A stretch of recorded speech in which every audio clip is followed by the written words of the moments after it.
Vamos a escuchar ahora a Mike Kane de Hydrogen. Él supervisa las funciones corporativas y de venta de esta empresa, que junto con la plataforma Hydro Blockchain de la empresa tienen una aplicación de inversión para consumidores que ha sido galardonada y es la primera en ofrecer inversión en bitcoins a clientes minoristas.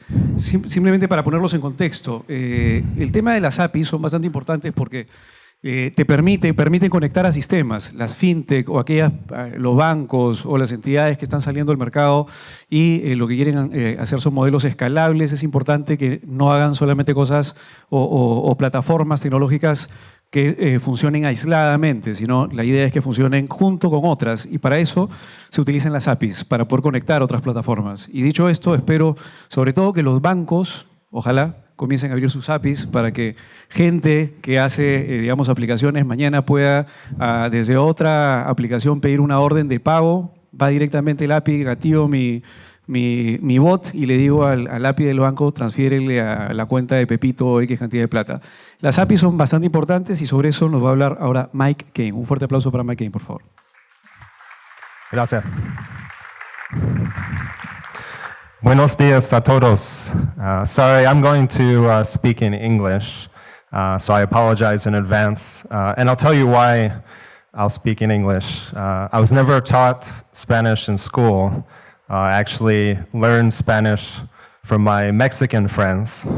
And I also watch a lot of Mexican soccer and also telenovelas. So you can imagine the words that would come out of my mouth when I'm talking about fintech. A lot of curses, a lot of things that don't make any sense here in Peru, and a lot of soccer and football terminology. So I apologize in advance for speaking in English. But thank you so much for having me, the contingent here in Lima. It's one of my favorite cities in the world, actually, so I'm very happy to be here.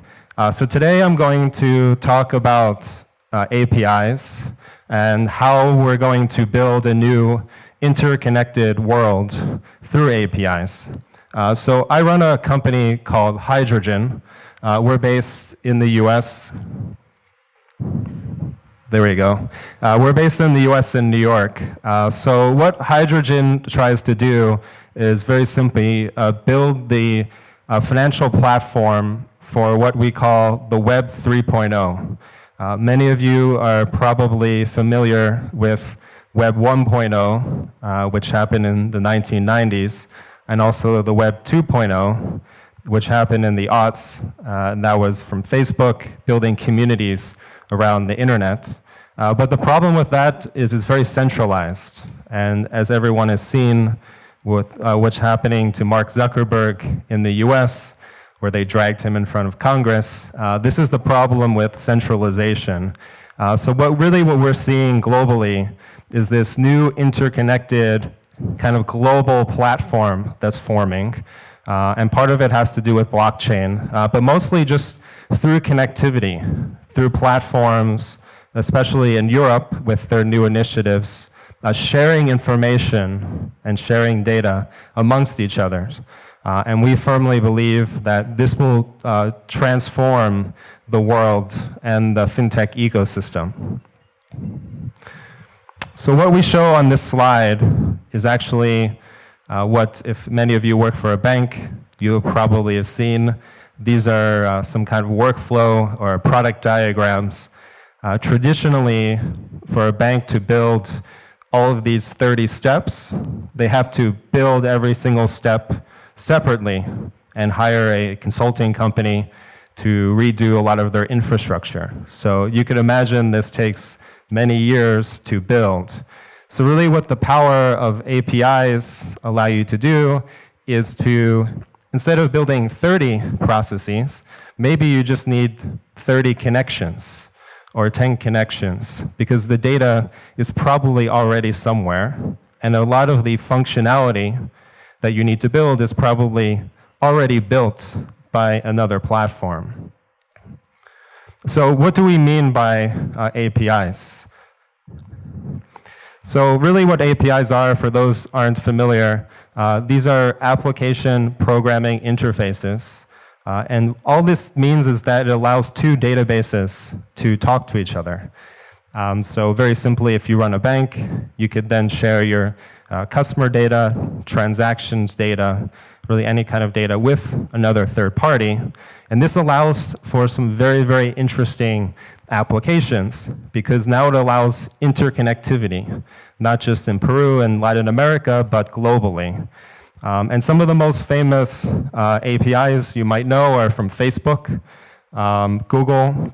If you've ever used any taxi service, they all use Google Maps. And I'll show you an example of that. So this is just a way for two companies to connect to each other. There's nearly 20,000 APIs out there. And there's an interesting thing, if you look at the logo on the top left, that's called Programmable Web. It's actually an open database. If you're not familiar with many APIs, you could actually learn about them through that database. So at Hydrogen, we actually do business globally, including here in South America and many markets. And we're only able to do that because we have an API that we expose to partners. So many of you in the room, if you're a startup or an entrepreneur and you're based here, by building and really extending your platform to third parties, you can now connect globally. And there's no more borders through APIs. And this is really what we're trying to break down is sovereignty, borders, where you can't share data across borders. And there's this big initiative in Europe to do that. Allow people with bank accounts to very easily move between banks, which isn't very good for the banks themselves, but it's very good for the customer. So we firmly believe that there'll be a mass push by customers over the next few years to really open up all parts of financial services. And really the best way to do that is through APIs and that kind of connectivity. So this is an example. This is a map of San Francisco. If anyone's been to San Francisco lately, you know there's all kinds of weird startups, mostly organic food and other things. A lot of connectivity. Most of the connectivity is through APIs. And this is an example on this picture of Google Maps in the US. I'm not sure if they have this yet down here, but you could actually order an Uber from Google Maps. And vice versa. On Uber, they use Google Maps API to make their maps, which most people don't know. So again, this is how two companies can share data. They each can profit, but the end customer is better served because now Google or Uber doesn't need to build a taxi service or a mapping service. They could just share the data between each other. And this is really where we're moving globally, is to this connectivity between companies. And I'll show you later how this is now building this Web 3.0 through blockchain. So what does this mean for fintechs? Really the first thing is what we call digitization. Most banks that we deal with that use our open API platform, they're really the first step to building digital products is digitizing. So what that simply means is taking offline processes and putting them online. So for instance, opening an account. What this picture is showing you here is a more sophisticated version of that, which shows you goals planning. This would be for a bank to offer a savings account. Imagine how complicated it would be if you needed to, with 10 million customers, have every single one of those customers walk into the bank, sit down with someone, take out a calculator or a spreadsheet, and calculate how old are you, how many years do you need to save for your house purchase or boat purchase, etc. Every single time that would be manual. So what APIs allow you to do is now pull data, push data, and do the calculations in the cloud on the fly. And this is an example of something that one of our customers built that shows all kinds of rich analytics, and all of this is pulling data from the customers. Whether they know it or not, they've shared their data with the bank, and this allows them to do all kinds of calculations. Really, the second thing is communication platforms. In the future, especially in emerging economies, the mass market, the majority of people will never walk into a financial institution. And any financial institution that thinks so will probably not be in business in the next decade or two.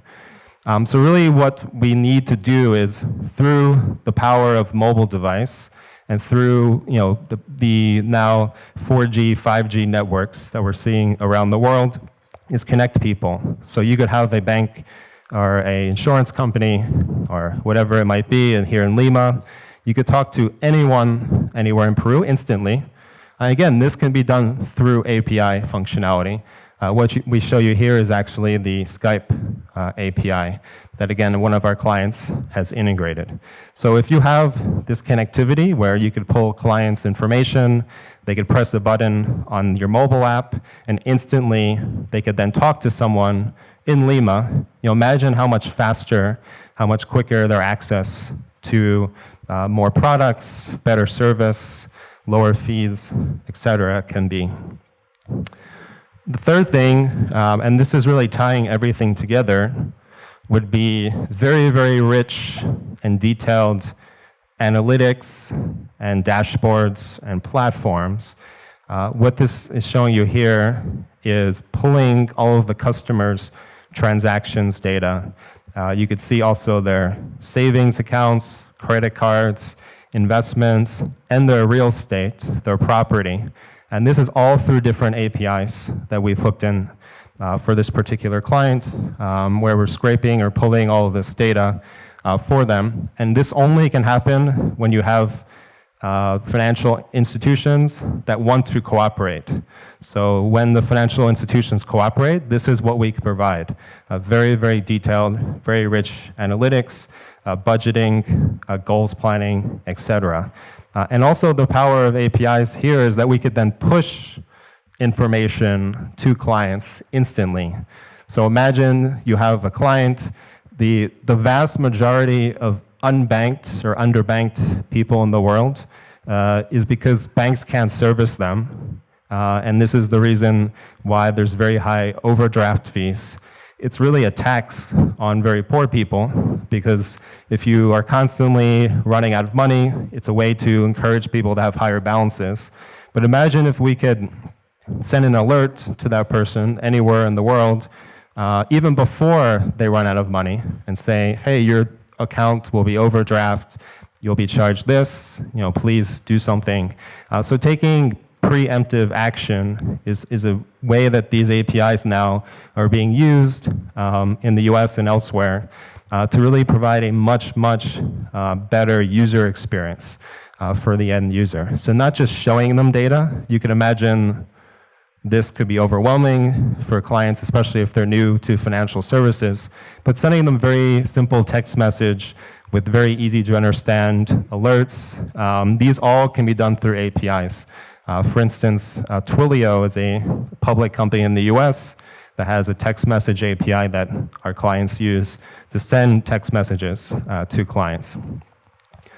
So what's happened the last few years is actually API managers have popped up. And what these are is very simply software providers that will help you, if you're a fintech or any other kind of technology company, to manage all of the APIs. So you can imagine having maybe hundreds of them if you're a large organization. Two examples are MuleSoft, who just got purchased for many billions of dollars by Salesforce, and Apigee, which was also purchased a few years ago by Google. So these would, if you don't have a way to manage all of the different connectivities, to do the connections for you. And this way you only have to manage one connection, and that's through the software itself. So these are pretty cool pieces of software. So this is really the Web 2.0 that I've been talking about. Some of the presentations this morning were very good, talking about the emergence of blockchain and cryptocurrency. So this brings us not only allowing to make apps, but also dApps.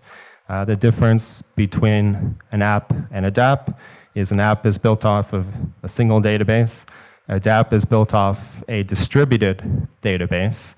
And so I'll show you here in a second an example of how we're trying to bridge the gap and take people to the dApp universe from the apps.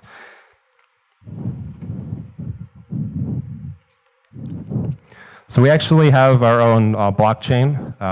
So what this it allows you to do, it's very cool. It's called Hydro. It's one of our 3 API sets. This is very simply just an API connectivity to the public blockchain. So imagine those dashboards I was showing you and the communication platforms, or even something like that Google Maps integration. Imagine being able to hit an API and deploying a smart contract. So many people don't understand blockchain. I'm a technologist. I don't know how to write any of the blockchain code, but this is not the future. You know, people that are training to write blockchain smart contracts is really the wrong training. It should be interfacing with those systems, because these again are just protocols. And really what we see as the future is being able to build on top, and what we call building apps not on the blockchain, but building apps with the blockchain. So what we allow you to do is just use an API to hit the blockchain publicly. So you could add all of the cool things that come with a public blockchain, like decentralization, public ledger, and immutability, which means that the contracts don't go anywhere. And you could do this very simply through one API call. And this is an example of an app we'll actually have in the App Store on iOS and also on Android in the next week or two. And this is an authentication app that's free for banks and free for consumers, free for technology companies, whoever uses it, that you could download. And again, instead of having companies do all of the smart contract work and build the blockchains, we've interfaced with the public blockchain to be able to authenticate users. So all the user has to do is, if they're paying for something, point of sale, or they're logging into your bank, whatever it might be, they just get a code on their authenticator, they press the code, and this executes the smart contract on the Ethereum blockchain that we're built on top of. And that's it. All you do is you just hit 2 API calls. So you don't need to integrate any or build any blockchain technology. The end user doesn't need to know they're using blockchain. But this is a decentralized, more secure way of doing authentication. And this is really where the world is going. And this is the power of the Web 3.0, is connecting all of these systems. You have millions of people around the world that are now doing the security and doing the authentication for you as a company.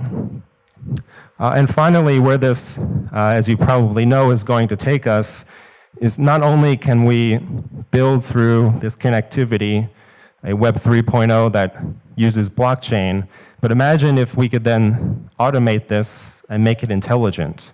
So we could have models that are immutable, distributed, that can't be changed, that replicate a lot of the functions that humans can do. So imagine the possibilities, for instance, in a bank with that same app that I just showed you. Imagine having the ability to authenticate every user, no matter where they are in the world, instantly on the blockchain for free. But now you could add on top of that a fraud alert. So you would know exactly at the very second before the person presses the button that someone stole their phone, that that person isn't who they say they are. And you could do that through machine learning. Many people don't realize the CAPTCHA challenges that you use when you log into many sites. Those are actually using machine learning. And it's very interesting if you ever want to look it up, how they do it. But there's this cross-section now that's happening in the blockchain world where many companies are looking to integrate machine learning to blockchain. So imagine the possibilities going forward. It's really very, very mind-boggling to me and very interesting. So really to wrap up, what we see as the future, and this is a guy, I believe this was in India, at a stall. So this is an example of an unbanked person in an emerging economy. There's no bank in the US, let alone that would open an account for this gentleman. But imagine if we could deploy cloud technology from the US, from Peru, from the UK, wherever it is.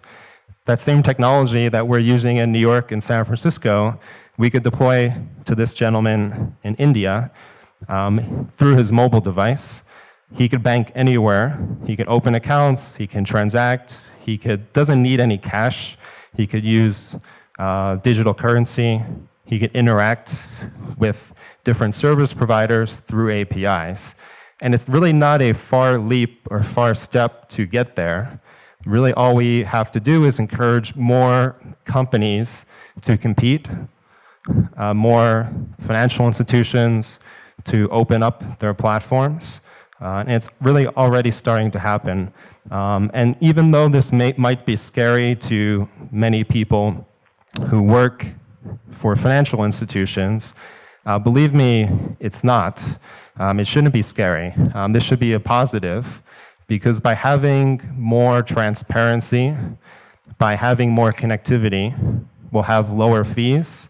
Lower fees mean more access, better products, and more customers. And really, that's what any institution should want, is to service more customers better, cheaper, faster, and more efficiently. So this is really the conversations that we're having all around the world, is trying to encourage firms to not think like they're in the 90s. We don't need to build all of this infrastructure from scratch. You can imagine if we wanted to serve this gentleman and his little stand here, and we had to build all this infrastructure to be able to reach him and to service him and to be able to show him analytics. You're talking about hundreds of millions, maybe billions of dollars, and then every single institution has to replicate that. What APIs allow you to do is distribute that. So someone has already done the work. What we always tell people is, why are you hiring data scientists? Google and Apple, Amazon have thousands of data scientists. They're doing work every minute, and they have huge open source platforms. Why are you then replicating their work? You could use APIs and open source technology to just use that technology and plug products on top of it. So this is really what we feel is the future, is building products, not building underlying infrastructure, not building underlying technology. That's really all thanks to the power of APIs. So thank you so much for your attention. I think we have about 5 minutes to answer questions. Acá hay una pregunta. Good morning. Thank you very much for a very interesting presentation. You know that in Europe they have a directive for payment services, and they mandate to open accounts, information from banks through APIs. What do you think of this? And do you think it's going to be just a European phenomena, or you think it's going to be global? Yes, so the question was about the European initiative that is now basically forcing banks to share data with each other. So I think it's a very good step. Like I said, the more that companies cooperate and not feel like they need to compete with every single other institution, there's plenty of ways to differentiate a company through product offerings, through branding, through value proposition. It doesn't matter if you're sharing data with others. So yes, I think it's good, number one. And number two, I think it really depends on the country as to if this will be. I'm very realistic, even though I'm gung-ho, very energetic startup guy, and we're very realistic. We know that many countries will close down and not allow this openness, but I'm a firm believer that entrepreneurs will find a way around any of the roadblocks, and the US is a good example. US has been doing screen scraping for 20 years. Many banks have tried to shut it down, and we just keep trying and finding new ways to get around it. So I think that eventually, if there's enough push from consumers that they want to own their data, you'll see a mass revolt against governments and banks that are trying to push people to not be able to share and own their data.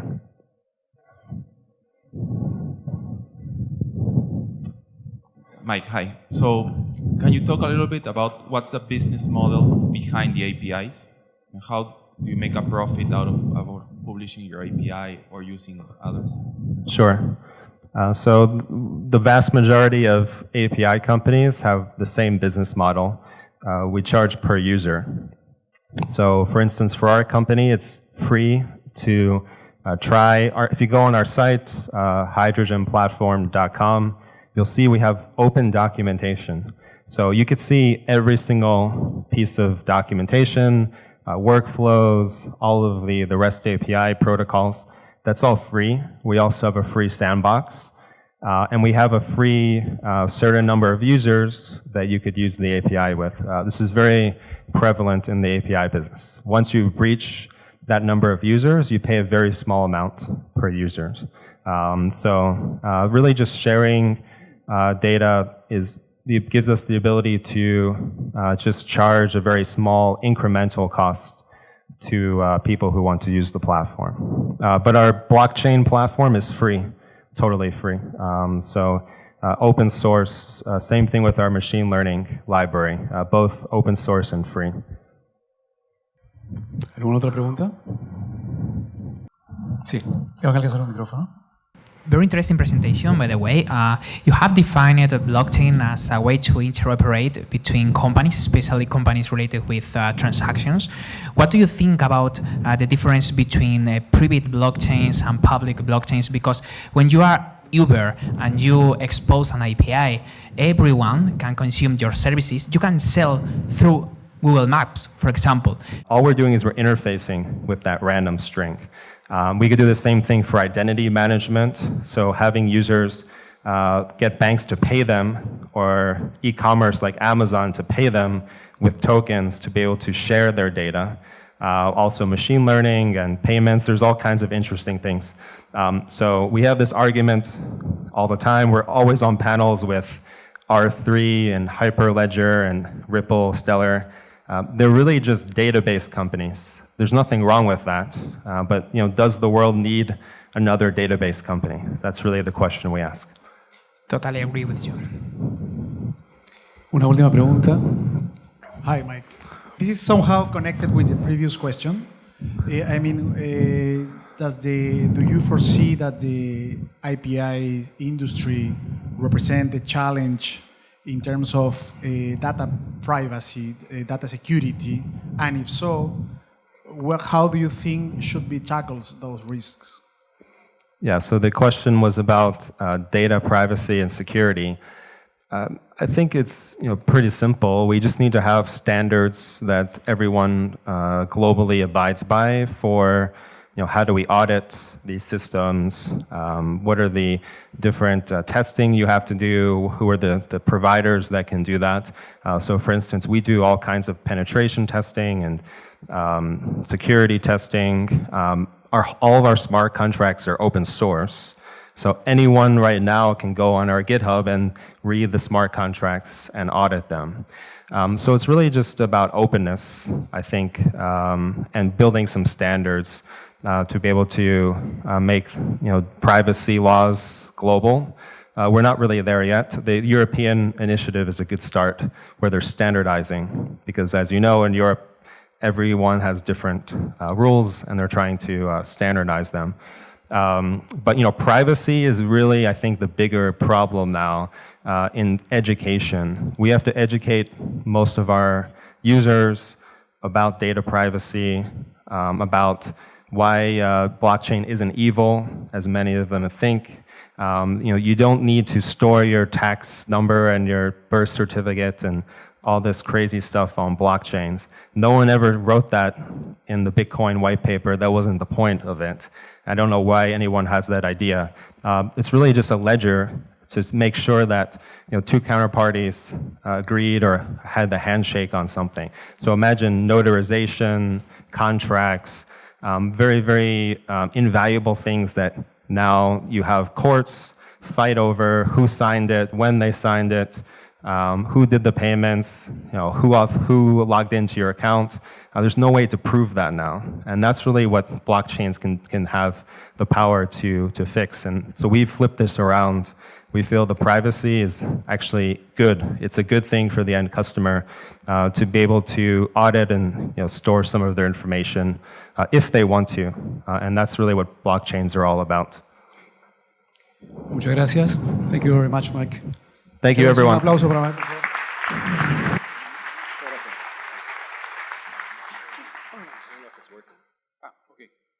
Solo un par de ideas para redondear. En realidad las APIs ya están funcionando a nivel mundial.